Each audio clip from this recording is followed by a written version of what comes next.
বছরের এই সময়টাতে কি অদ্ভুত বিষণ্ণতা। হাওয়ায় একটা শীত আসছে আসছে ভাব। অযত্নে বেড়ে চলা সুপারি গাছটার কোল বেয়ে নেমে আসা রোদ্দুর বারান্দায় গ্রিলের নকশা আঁকে। গৃহস্থের বাড়ির ছাদে কাপড় শুকোতে দেয়া, রংচটা, ঠিক যেন জীবনেরই মতো। নাম না যেন পাখি ডানা ঝাপটে চলে যায়। দূরে কোথাও রিকশার আওয়াজে মিলিয়ে যায় কারো প্রেমিক হওয়ার শখ।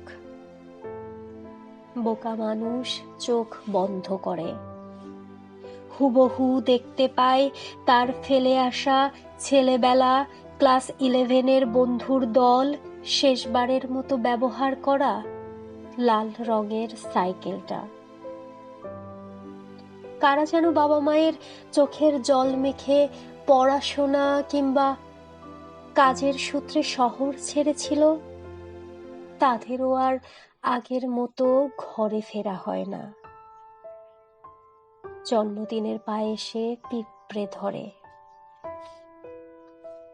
চারিপাশে আলো কমে আসে, চশমার কাচ ঝাপসা হয়।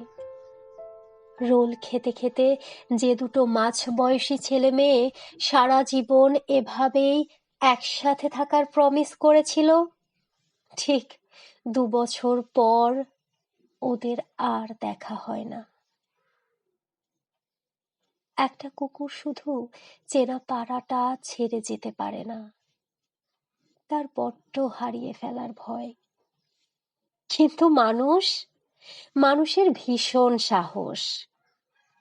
কারো বুকের বিপদ সীমা অতিক্রম করেও তাকে নির্দ্বিধায় ভুলে থাকতে পারে। রেগুলেটরে ফ্যানের গতি কমে, চায়ের দোকানের বিলু ম্যাজেন্ডা কালারের মার্সিডিজের দিকে হা করে তাকিয়ে থাকে। ব্যাগের বোঝা কাঁধে নিয়ে বয়স্ক মানুষটার ভ্রু নিচে নেমে আসে। বাকির খাতায় অঙ্ক বাড়তে থাকে।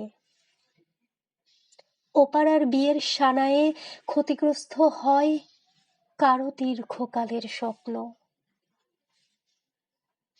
বছরের এই সময়টায় মানুষ বুঝতে শেখে।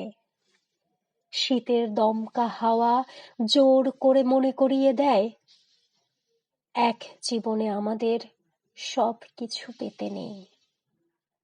এক জীবনে আমাদের সব কিছু পেতে নেই।